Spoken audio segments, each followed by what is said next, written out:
I once got a duplicate of this Pikmin blind box. So I turned the jar into a parfait glass, and I used paper towels to make an insert.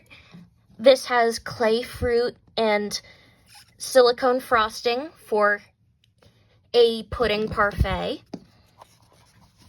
And then the second insert I made uses clay, another paper towel base, twisted pipe cleaner, glitter glue is supposed to look like soda bubbles, and it's supposed to look like a green soda float. Melon soda in Japan is really popular for ice cream floats, so that's kind of what it's meant to be. And then I took the Pikmin figures and glued them to a cardboard base. I had a bunch of flowers from various sources, but that's how I've reused the little Pikmin. I put the white one on top of some little toy blocks. And this is a glasses holder. So every night before bed, I put my glasses in here to keep them safe. Just like that. So here's a fake cake I made using cardboard as the base. I covered it in felt, and I made the strawberry with clay, used fake frosting, the silicone frosting that I usually use. And I used a combination of paint and markers to try to get a natural effect. I'm really bothered by, like, this fold here. If I were to remake this project, I'd probably not use felt because it has that big wrinkle. So I sewed this plush pudding, and I realized that it kept collapsing, so I used a cardboard base as the plate.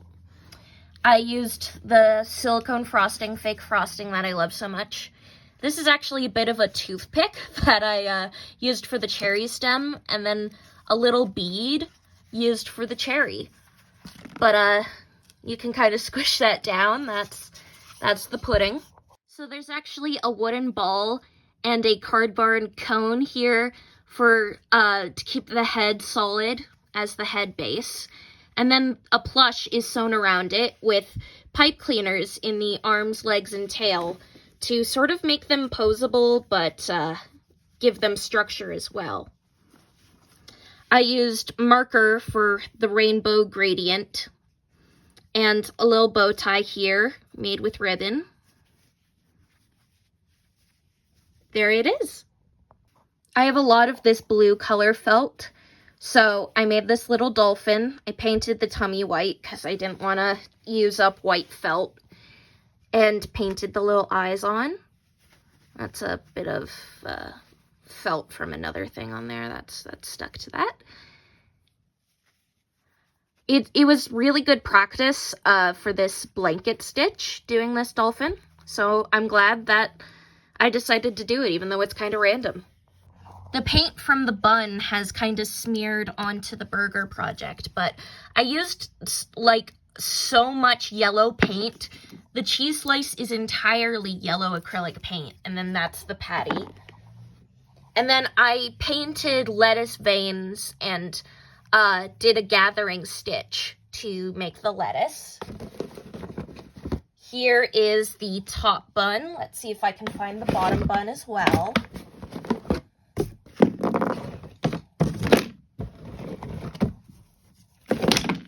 Here's the bottom bun. Putting that together, that's my fake burger. This is a fake cookie that I used resin, and it's kind of chipping off because it's Crayola's air dry paint is really bad at aging. But I used a color change pigment in the resin, and it's supposed to change between blue and pink, but that's an interesting jam center for the cookie. The paint has chipped over time, but I used magnets as a way to assemble this together. I also used, it was actually the center of a Q-tip for the base that connects the belt together. I used polymer clay. I made the wig cap originally out of felt to fit it around the head, That way the wig cap can be removed. So if I make future wig caps, I've got little holes here too that helps it stay in place. And a magnetic beret, I'll like assemble it all together because it's easier to do with two hands.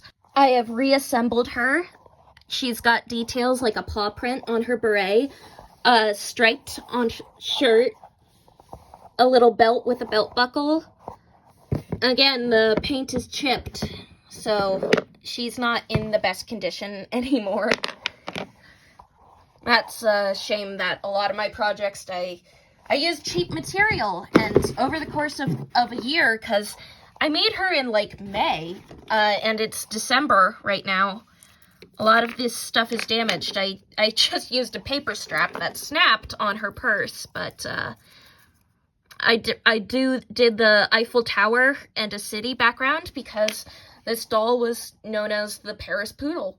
Back when I had a functioning 3D printer, I printed the halves of the head separate and hot glued them together. And I kept this hole in the head so people could see the neck mechanism, that the two heads were combined with the neck ball in the center to make the neck able to move without the head escaping. My 3D printer broke before I was able to print arms and legs for this. But I think it's a really good model of how most doll heads are formed. You take the two halves and you put them through the neck so that the head can't escape but has a range of motion. Of course, it wouldn't be this wiggly with proper plastic material with factories, but I just keep this around as a very good example for people who don't know anything about doll making, toy making, of how head joints are typically formed. A lot of my friends and family say that Party Popper is one of their favorite characters of mine. Here is a model of Party Popper. Looks like the nose has gone astray a bit. But I use a pipe cleaner for the spring tail and a little piece of felt for both the neck ruffle and the little star on their tail. But yeah, another paint chipping issue. Yeah, a lot of these are just, I don't have infinite storage space, and a lot of these materials really don't like the passage of time. They're damaged in a matter of months. So I got a bag of toys from the thrift store, and I decapitated a Peppa Pig toy, repainted it. As you can see, those are still Peppa-ish arms, but it's limited movement so that the paint will not chip so much. But this is my reborn as a mascot character, Hartomi, a 30-year-old Florida man reincarnated into the body of a magical girl mascot. He's really grumpy about how cutesy he is, but I think it's adorable, and I love the irony of taking something that could have been trash, like I wanted the Littlest Pet Shops in that thrift store bag of toys, but I was able to remake it into this grumpy guy. Here is one of my Monster High customs. She's got little horns here. Originally, she was meant to be a unicorn, but she ended up being more of like a mutant demon by the end. This was a Monster High doll jacket, and these shoes were from an original Monster High doll. But the dress itself is original, with little gummy bears, lace, and it's supposed to look like dripping icing. Her skin, the paint has chipped a bit, but it adds to the freckled feeling because the white underneath matches that her painted skin tone is this off-white pink tone. So honestly, I'm not too mad about the way that she has aged. Now, it's meant to look like Fruit Loops and cereal marshmallows as her hair in this frosting, but again, another damage and age issue. And I really did not spend much time on her face. She has one of the more simple faces out of any of my custom Monster High dolls. She was kind of a rush job made with leftover materials. She has a sculpted nose. She's meant to look like the yokai of the Baku dream-eating tapir. So that's why I gave her a big nose. Sort of pinned and glued in place, these were leftover hair wefts from previous doll projects that have been gifted to my grandparents or lost to the sands of time. She has shoes from an Apple White doll. You know, those are not original. My grandma helped me sew her dress and make the little faux fur vest.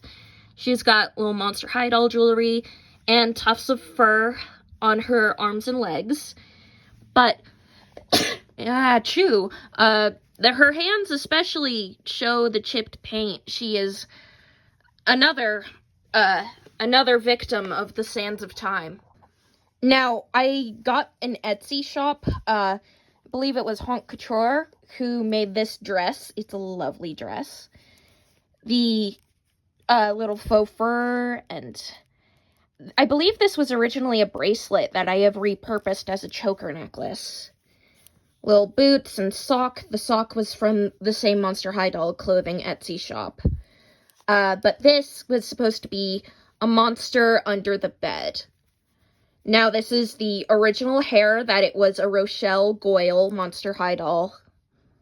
I tried to make her face look sheepish and kind of octopus-like. I like the way that demons in media often have these sort of animalistic eyes and nose, and she has the lip, what's it called, like a cleft lip, the way that an animal would. I guess it's not nice to compare that to the cleft lips of humans. I don't know the actual word for that. I tried to paint her nails, but as you can see, they are messy, and the nail polish goes way off her nail. It's also meant to look like paw pads there, but with time it is overall not aged well. Most of these are in the not aged well category. Now this one, I had a 3D pen before I had a 3D printer.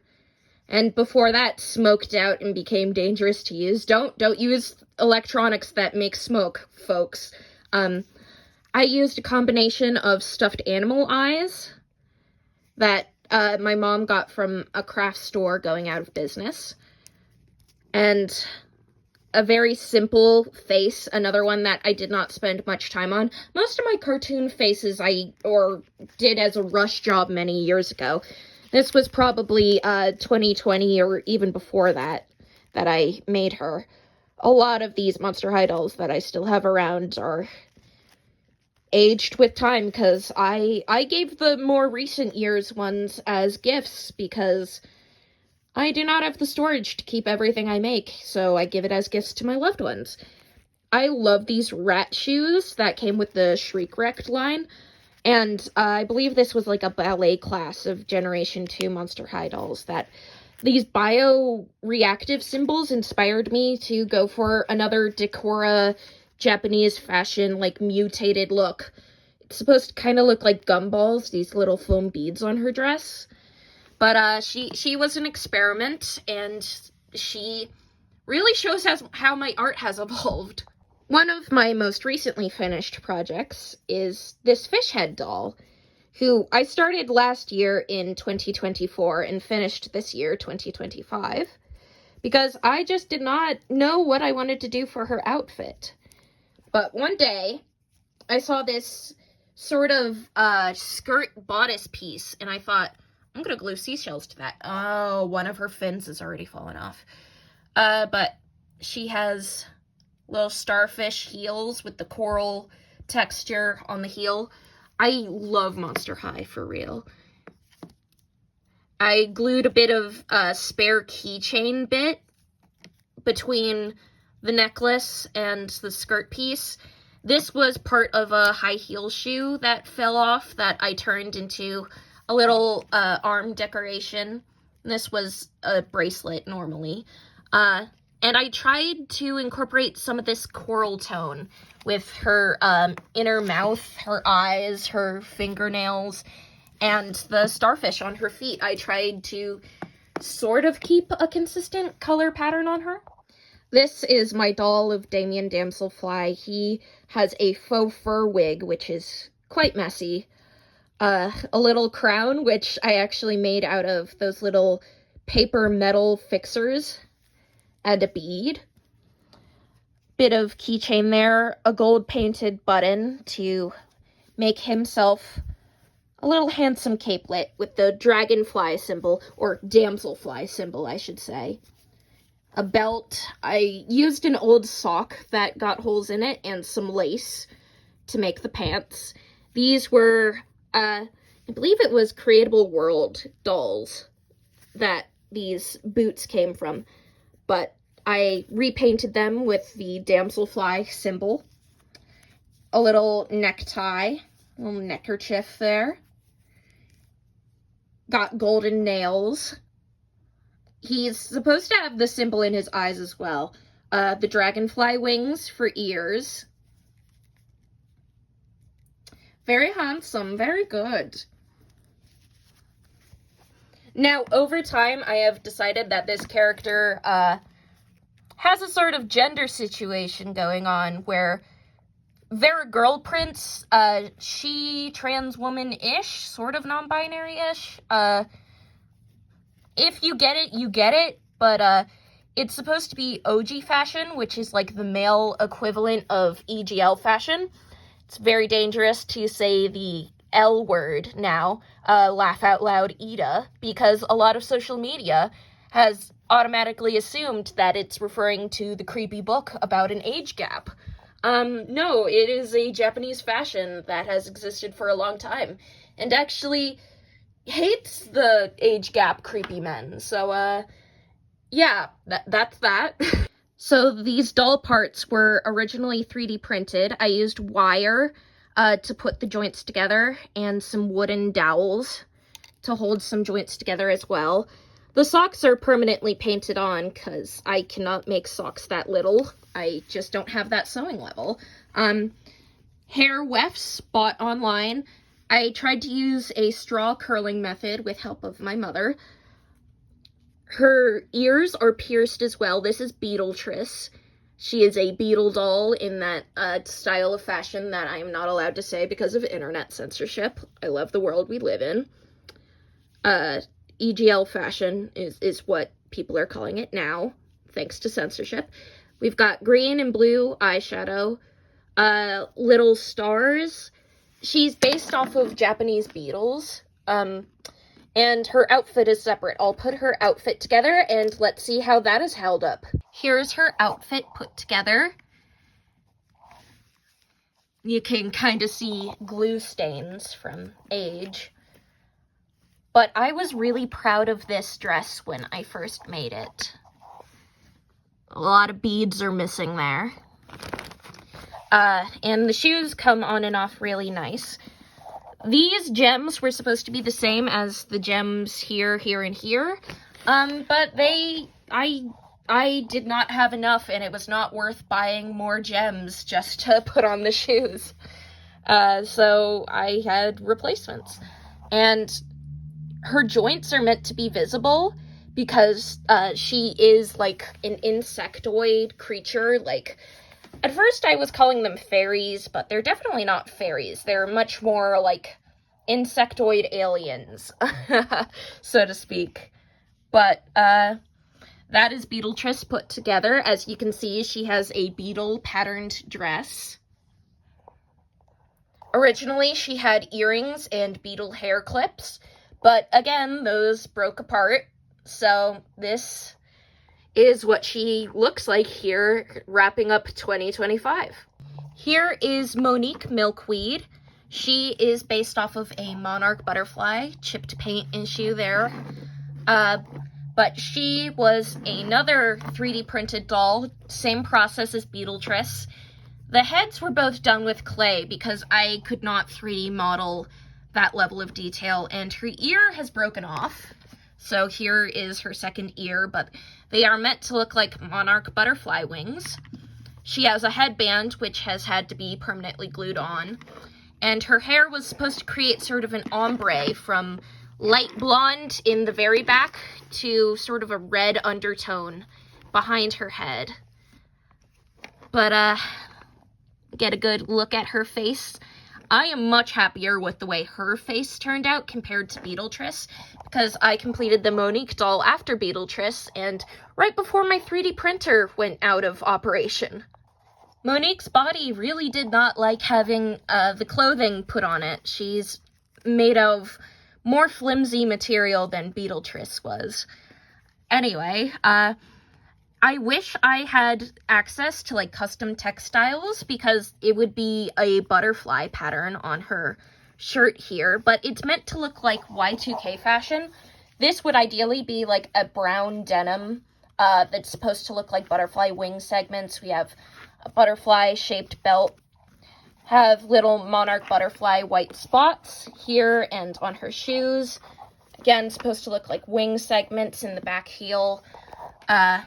Here are her earrings. I was trying to do something in between, like, a peace sign and an orange slice. It's difficult. And she still has, like, a tiny hole in, oh, that just fell off, her wing ear to put her earrings in, but, she's seen better days. She's not in the best condition. She had a bag, a little purse shaped like an orange slice, but this is what she's like now. Hopefully I'll have enough time and materials to remake these dolls. I don't think I want to restore them. I think I want to remake them now that my doll making expertise has advanced so much in, oh gosh, it's been like 3 years. I think I made these in like 2023, and it's about to be 2026, so that would be 3 years. But yeah, there's Monique with what remains of her outfit and what remains of Monique.